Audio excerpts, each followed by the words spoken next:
الاتنين اللي انتوا شايفينهم قدامكوا دول ريا وسكينة الصعيد حرفيا.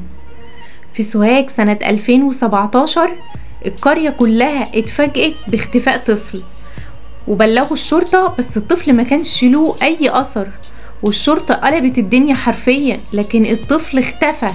القرية كلها كانت بتدور عليه بس ملوش اي اثر، وبعدها بيومين اتفاجئوا باختفاء الطفل التاني. هنا القرية كلها خافت ومحدش عاد بيخرج اطفال الشارع نهائي. الشارع كله كان عبارة عن ناس كبيرة في السن وشرطة، ومفيش بعديها باسبوع واتفاجئوا باختفاء الطفل التالت.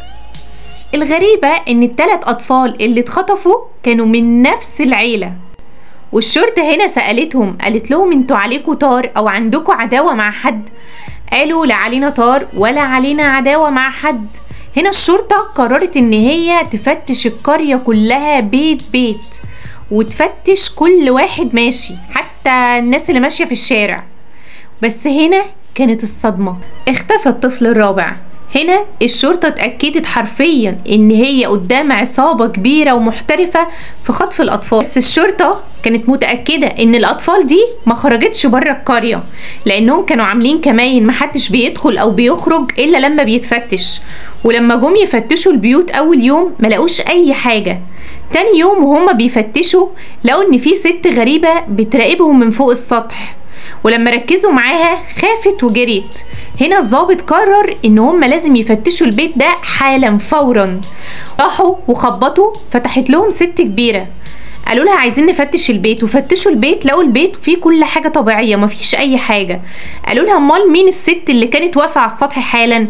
قالت لهم دي تبقى مرات ابني، وعلى فكرة دي تبقى عمة الاطفال اللي اتخطفوا. قالوا لها اندهي عليها عشان عايزين نتكلم معاها. ولما ندهوا عليها وما ردتش دخلوا اوضتها لقوها ان هي خرجت من الباب التاني. هنا الشرطة كملت تفتيش في البيت كله. كان في زمان فرن معمول من الطين كانوا بيخبزوا فيه.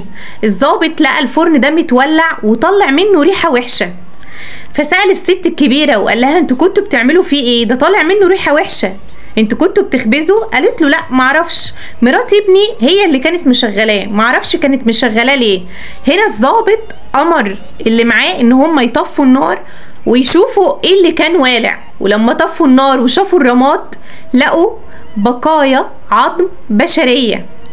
هنا الضابط امر بالقبض على الست الكبيرة وامر بالقبض على مرات ابنها اللي هي كانت هربانة، بس جابوها. ومع الضغط في التحقيقات اعترفت اعترافات صدمت الشرطة حرفيا. قالت لهم ان انا خلفتي كلها بنات، كان معايا 3 بنات وربنا ما كرمنيش بخلفة الصبيان. فالموضوع ده كان مضايقني وكان مضايق جوزي شخصيا، وكان كل شوية يغضبني عند اهلي. وحماتي قالت لي لو انت عايزة ترجعي تخطفي كل ولاد اخواتك الصبيان وتجيبيهم وتقتليهم. فالضابط سألها طب وهي حماتي بتعمل كده ليه؟ قالت له عشان من 20 سنة حماتي اتخطف منها طفل، وكانت متأكدة ان اللي خطف الطفل ده هم اخواتي واهلي، وكانت بتستغلني عشان تنتقم منهم. انتوا متخيلين العمة ممكن تعمل ايه في ولاد اخوها؟ يا جماعة خلي بالكم من اولادكم، احنا بقينا في زمن صعب، وربنا يسترها علينا ويحمي اولادنا، وربنا يحفظ اولادنا ويحفظهم من كل شر. وبس كده.